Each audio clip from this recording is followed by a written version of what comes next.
This video is going to have some very strong opinions, so stick around. I know this is old news, but look at what the director of the new Rey Star Wars movie said about her new film. I like to make men uncomfortable.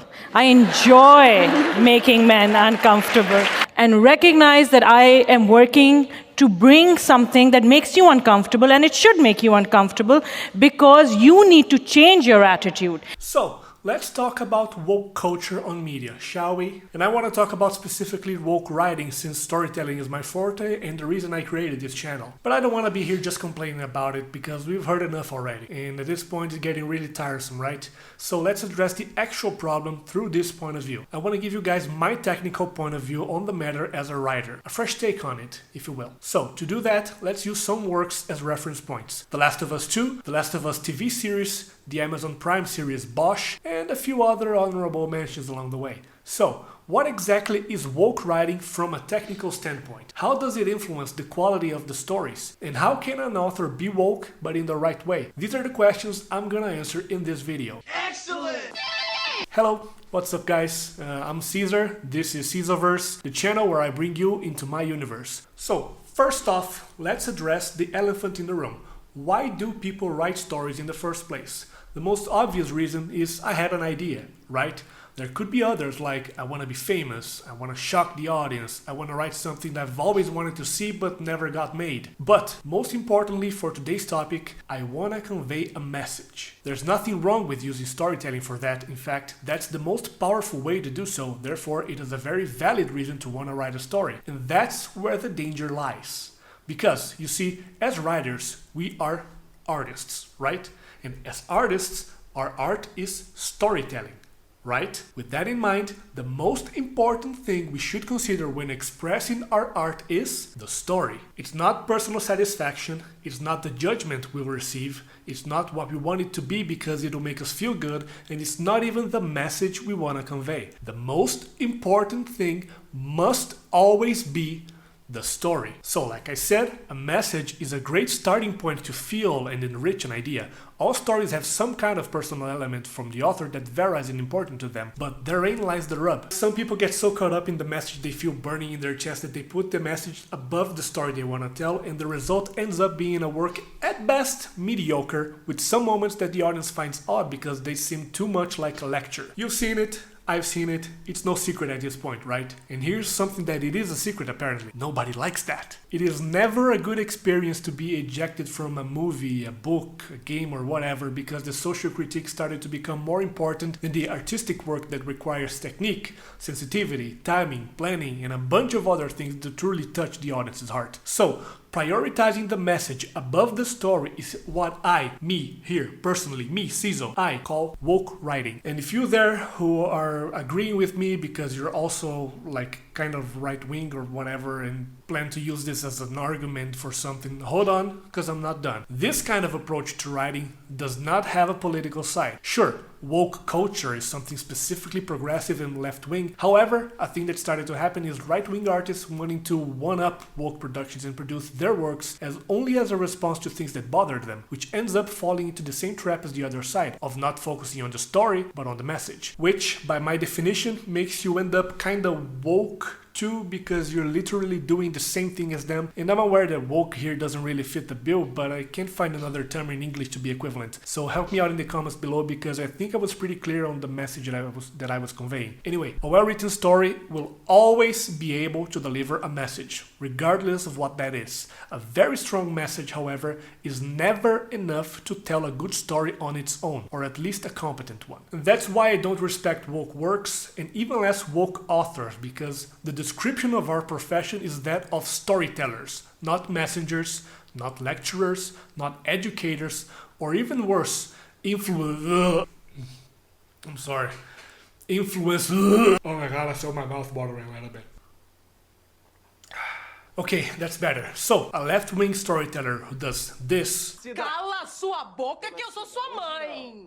Cala sua boca que eu sou uma mulher preta falando! Não me interrompa! I have zero respect for professionally, just like a right-wing author who does this.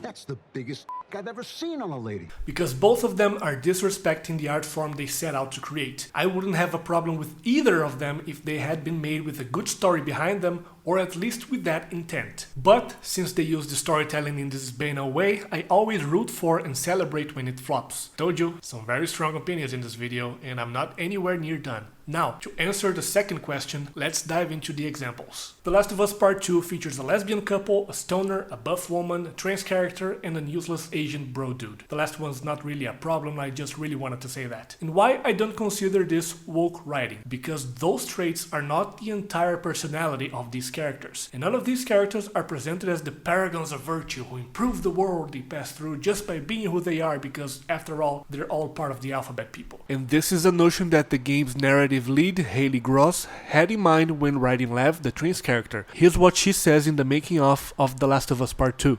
It's really about trying to create a multifaceted character who is trans, and that is absolutely an important part of who he is, but also a part of who he is, not the whole of who he is. In fact, all characters in The Last of Us are kind of despicable at times if you stop to think about it. But something needs to be said here. Was all of this thrown into the story just to provoke people because the writers are woke? Yes. Is Neil Druckmann progressive to the point it becomes insufferable? Yes. Absolutely. However, and here's me separating the person from the artist. I think he's one hell of a storyteller, and personally, I never felt like the story stopped dead in its tracks to shove woke agenda down my throat, despite everything I already mentioned. And I know I'm probably losing some of you guys right now. I've been on the internet during the game's launch, I've seen the comments, I've seen the videos from both sides of the fence, and I totally understand why people hated it for the woke parts, but not for the quality of the script parts. This game is super well written and I will die on this hill. However, since we're talking about The Last of Us, let's compare Bill from the series and Bill from the game, shall we? In the game, he's practically one of Joel's mentors, warning him of the dangers of caring about someone else in that world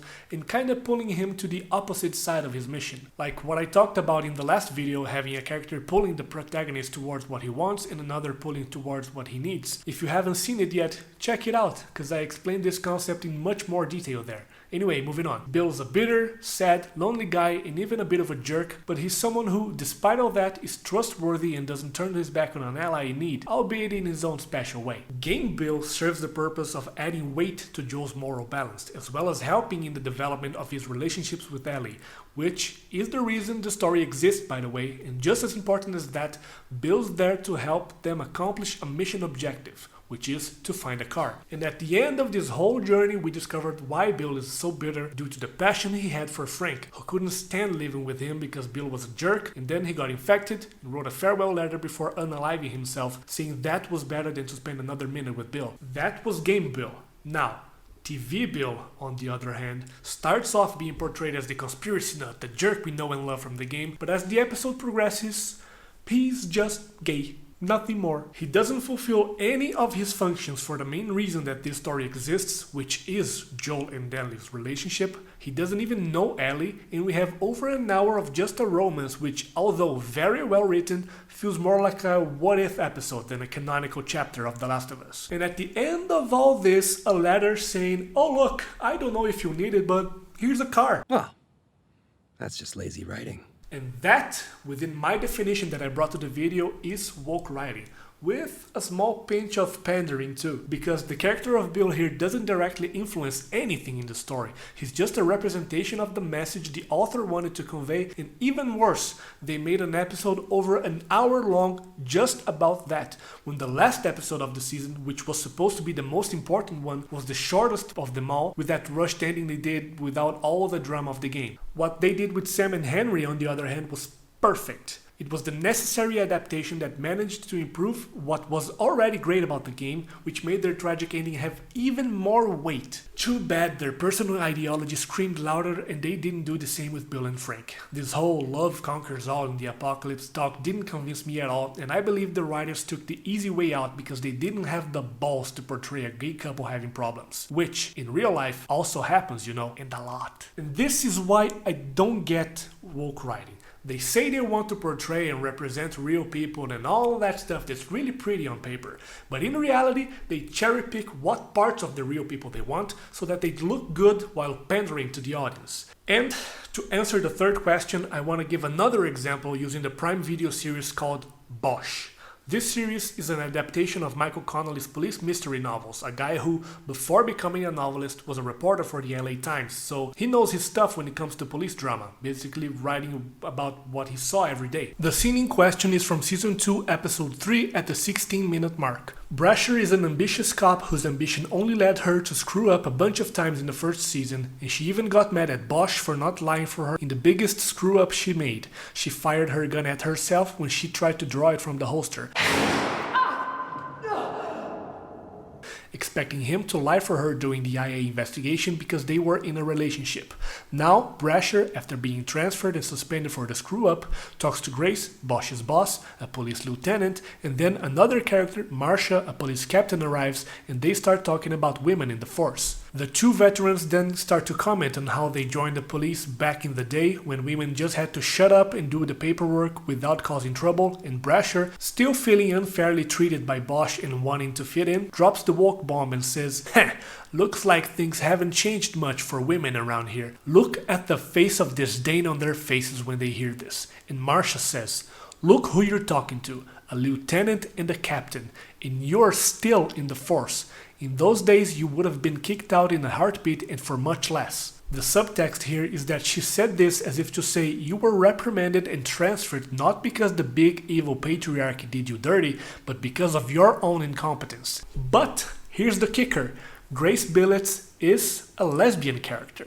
So, the woke factor isn't in having a badass lesbian woman character, but rather in not grounding the badass lesbian woman with a good story. Turning the fact that she's a badass lesbian woman into her only merit and personality trait, which makes the character uninteresting, which makes the audience feel bored every time she appears on screen because they already know what's going to happen every time she shows up. And this only makes people who genuinely hate people like that hate them even more, because in your rush to show your message to the world, you do a bad job at it, because the message is not grounded in the good arguments that a good story can provide, which ends up confirming everything that the people you wanted to reach already have preconceived internally. So, you, a storyteller who thinks and writes this way, you end up being one of the causes of the prejudice you yourself suffer from. So that's why a lot of people out there need to learn to take a step back and just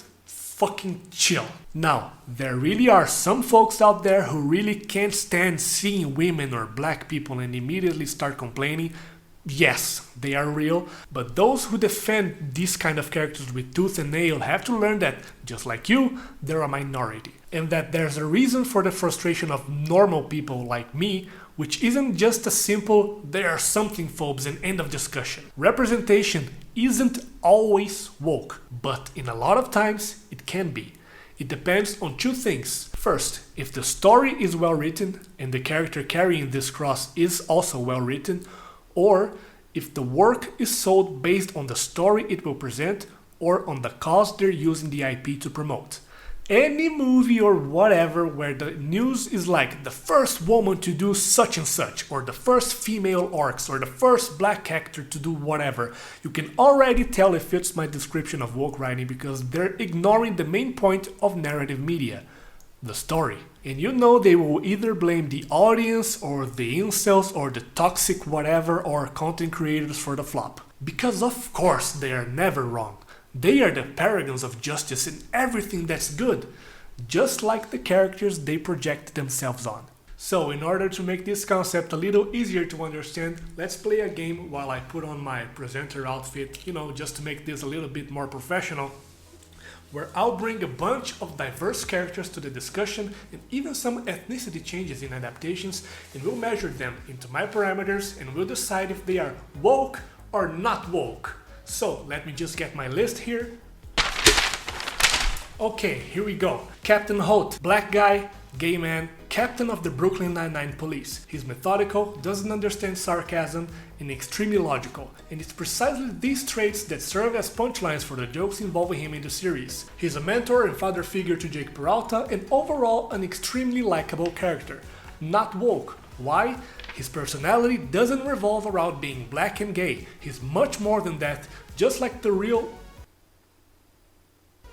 most real people who identify with him on those points. So, he's a good character who respects these aspects but has more to offer to the story precisely because he's a good character. His farewell scene with Peralta is one of the most beautiful things ever done in comedy series, for example. Well, despite the post-George Floyd seasons being utter shit though. Irving in the Bosch series. As I said, the series is an adaptation of a bunch of Michael Connelly's books. In the books, Irving is a white guy. And in the series, obviously, as we can see, he's not only a black guy but also the coolest black guy in recent years. Lance Reddick, the late Continental Concierge from John Wick and Commander Zavala from the Destiny games, may he rest in peace. So, we have an ethnicity change here. Not woke.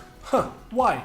Because they managed to use Irving's ethnicity very well for the dynamics of the police force as he rises in rank to run for mayor of Los Angeles. And again, his personality doesn't revolve around being black. He himself never uses this as an argument for anything. And it's even weirder to watch the series and then read the books because Lance Reddick nailed the role so well that it's very difficult to see Irving as anything other than someone with Lance's features. And another thing that woke authors like to do is to turn the minority they want to represent into the beacon of morality, intelligence, and everything good, as if the fact that they are whatever they are is enough for them to be the best person in the world, inspiring everyone. It's not, by the way. None of that makes you special. Irving here is a completely grey character who knows how to use the power he has in his hands to come out on top of the others, and who has no problem even destroying evidence of ambiguous choices from his past to protect the power he has acquired. So, he's an extremely realistic character. With that in mind, we have the next example curiously played by the same actor, Albert Wesker in that Resident Evil series that doesn't exist. Seriously. I challenge you in the comments to find any reason why making Wesker a black guy favors the narrative of Resident Evil, in the same way that I cited several examples of how this improved the character in Bosch. Disclaimer, if your arguments were having black people in prominent roles and that kind of thing, you already failed, because that alone doesn't improve any story. And the well-written character that was Irving achieves precisely this goal by simply delivering a good story. The more you know, right? So let's move on with the examples, but speed up a little bit so that the video doesn't last a fucking week. Neely in the Reacher series. Again, adaptation of books. In the book, her appearance is not really that flushed out aside from her height and dark hair. In the series, she's black. For the same reasons as Irving, they managed to improve the character from the book in the series. Not woke. Ariel from the live-action Little Mermaid. All you heard at the time was Ariel is gonna be black! And very little about the story and how it would be adapted. Woke. Snow White from the Disney live action. Oh, this is a juicy one. This is the most obvious woke shit of all. The actress was even forbidden from giving interviews because of all the crap she was saying, not only about her character, but also about how times have changed and that sort of shit. The wokest woke that has ever woked, and the movie isn't even out yet. Snow White from the Daily Wire. Adaptation of the Brothers Grimm tales, allegedly focusing on really telling the story in a way Disney has clearly already proven they won't do. Not woke so far. We'll see. Nick Fury, White in the comics, and Sam motherfucking Jackson in the movies. Not woke. Maddie Bosch's victim speech on Bosch Legacy Season 2 Episode 6. She confronts her kidnapper and abuser in a way that doesn't blame his actions on the evil patriarchy but on him. And all of this confrontation is central to her overcoming this trauma and undergoing a change for the better, not only in her personal life, but also in her career within the police force. Therefore, it's a moment that favors all the layers of the character that is Maddie. Not woke. Victim speech in 13 Reasons Why Season 2 Finale. This whole season focused on what Jessica suffered in the hands of Bryce, and if the testimony were only hers in the final trial, it wouldn't be woke. But this season was made at the height of the Me Too movement, and then during the trial, practically all the women in the show appeared saying they have been abused out of nowhere, and without the series ever addressing this subject with each of the characters before or after that. Clearly a scene made to pander. Therefore, very, very woke. I don't know, man. It seems like there's a growing number of people who are simply unable to suspend disbelief to enjoy any kind of fantasy, and they can only identify if it's literal representation. And these people who support literal representation all the time can't identify with, for example, a brother who feels isolated from his family and has no friends. But if it's somehow a brother who feels isolated from his family and has no friends but who is black or who is part of the alphabet people, oh, then it makes sense.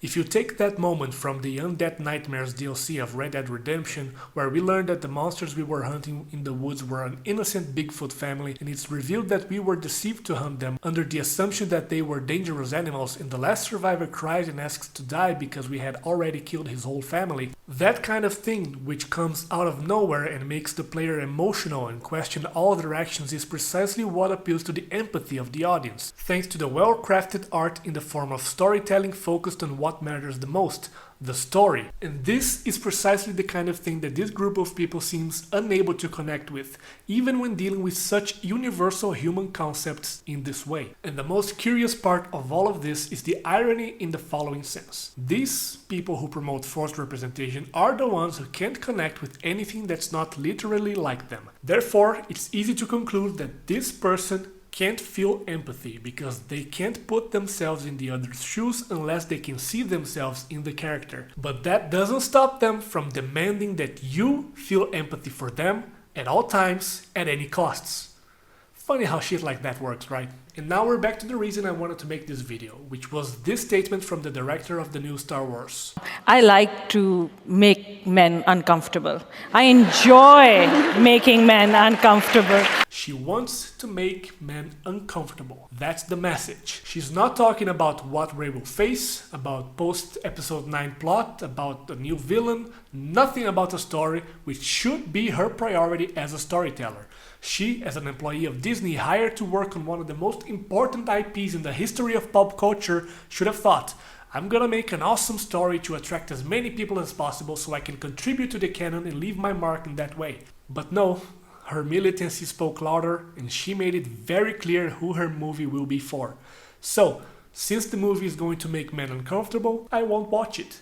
I want to have fun with the movie, not be uncomfortable, especially Star Wars, who was always something silly and not be taken this seriously. So, alright, thanks for letting me know, I guess. And that's it for today, guys. I hope I was able to explain my point of view to you. So if you like this video, please leave a like, leave a comment, subscribe and all that sort of thing. And I have many videos scheduled in this same style, so please subscribe to the channel to help me out and to help yourself too without missing updates for new videos. Thank you, and I'll see you the next time. Goodbye.